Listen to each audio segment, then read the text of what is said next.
remember that old head Chuck over there that was on that block that time?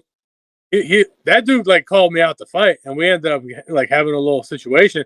And he did, yeah. And White Cell let it happen. Didn't put me or him in the hole. You know what I mean?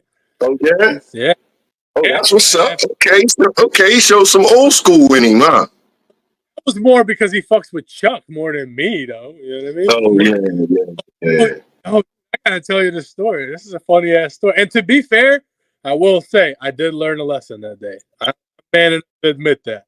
So they fucking stuck me on the block or on the job with the fucking old head Chuck, fucking handing out sheets and shit.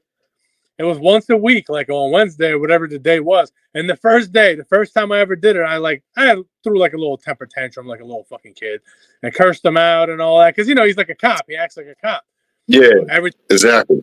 He's telling inmates, like trying to control inmates and make them get out the cell, telling the guards, like, hey, he didn't turn his in, pop his cell again, like weird shit. And I felt embarrassed.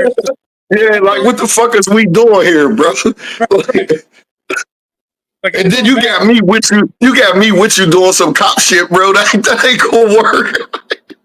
So I ended up like really calling him out of his name, like calling him a pussy and all this shit in front of all these people. Like 6 a.m, calling him all kind of out of his name, like pussies and bitches and clowns. And he basically backed down right then and there. He backed down. So little do I know, I'm thinking it's so. I forgot about it. Whoop-de-fucking-do. Move on with my life, right? I was going to mechanic. I was going to mechanic class at the time and shit. I went to my cell. It was after breakfast. I went and got ready to go to class. Got my little Browns tucked in. Got my textbook and shit. I'm heading down. Mm-hmm. He calls me over by positive. Let me holler at you for a second. He's got Vaseline on his face and those worker gloves and shit. You know what I mean? And a mouthpiece. You know how they sell mouthpieces? Hold on, bro. Hold on. He had Vaseline on his face, bro. Yeah, Vaseline on his face. He had the little worker gloves and he had his mouthpiece in. A mouthpiece, though, bro. Mouthpiece. Just so people know, they sell mouthpieces on commissary for like basketball and baseball and all that stuff. Yeah. Yeah. All that good stuff. Yep. Hey. Hold up, bro. I never seen nobody's intimidation tactics with a mouthpiece of Vaseline and worker gloves. He's like, he was gonna get fucking busy, bro. Don't disrespect me, rumble me, young bull or whatever, some bullshit like that. So I'm like, bro, okay, let's go. Fuck it, I'm a kid too. Like I ain't backing down. I was like 23. Like you don't even know. He don't even know you've been wanting to fight somebody. Like, thank you, motherfucker. Knucklehead kid, young kid, not backing down. But anyway, so he did catch me by surprise, but we went in there. Fuck it. I beat him up a little bit. And then he tried to grab me. I choked him the fuck out to the point where he's like, let me go. I'm like, all right, bro, I'll let you fucking go. He ran out the mob closet, whatever. I'll walk out behind him. White Cell knew the whole situation. He must have asked White Cell, can we do this? You know what I mean? Because White Cell was smiling when we were walking out the mob closet. White Cell was like, why is your face all red? I heard him you clearly beat him up. Like, I heard him screaming, but why is your face all red? I was like, I don't fucking know, bro. Whatever. Like, we're going to school. You know what I mean? So I will say, regardless, I still learned because I'm sitting in class, bro. All this happened within, it was fast. I mean, it's a lot, but it was fast, right? A fight is real fast in jail or on the street. So the whole thing must have happened within the course of like under 2 minutes, right?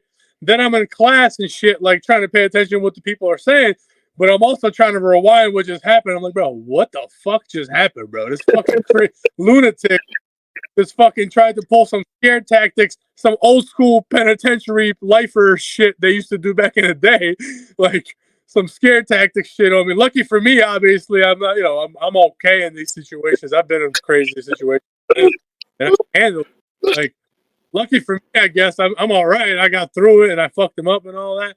And it's, you know, I mean, I know it doesn't matter what jail you're in, but still, it's not like a dungeon or nothing like that.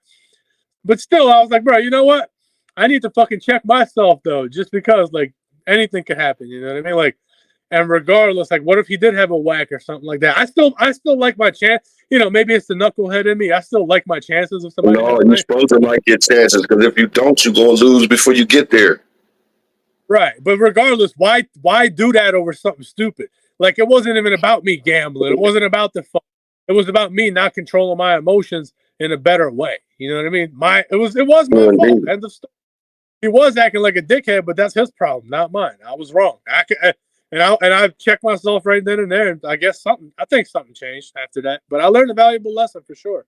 I mean, crazy, I could tell you this much: something changed, regardless whether you know it or you don't know it, because of the simple fact that you said you learned something from it. So automatically, right there is the change. That's the change right there. So regardless if you notice, if you consciously notice what your subconscious is doing, it's still a change, because you learned a lesson, and you know you learned a lesson, bro. So somewhere in your body, that's gonna come out. You feel what I'm saying? And it's not like I really underestimated the dude either. Like, I wasn't honest. I honestly didn't just talk crazy to him because I thought he was a bitch or something. Like, as a matter of fact, bro, believe it or not, there was people that were scared of him in that jail. Like, in the yard, he chased some white boy with a rock and shit like that. You know what I mean? Like, but whatever. I mean, so I wasn't really. It wasn't that I underestimated him, but still, I did something. I asked myself, like, well, bro, something in me must have felt like I could talk to this fucking guy like that. Clearly, I can't. You know what I mean? Because I mean, he clearly won't go for it. You know what I'm saying? So I have to. I mean, I'm gonna say this though, man. Should have been doing all that cop shit with the sheets, bro. Sure. And another funny thing is though, after that, bro, he was in the weight pit every day. Every day he started going to the weight, because I was always in the weight pit. The weight pit immediately every day. He said, man, in the next town, ain't no motherfucker gonna never talk to me like this again. Fuck that shit.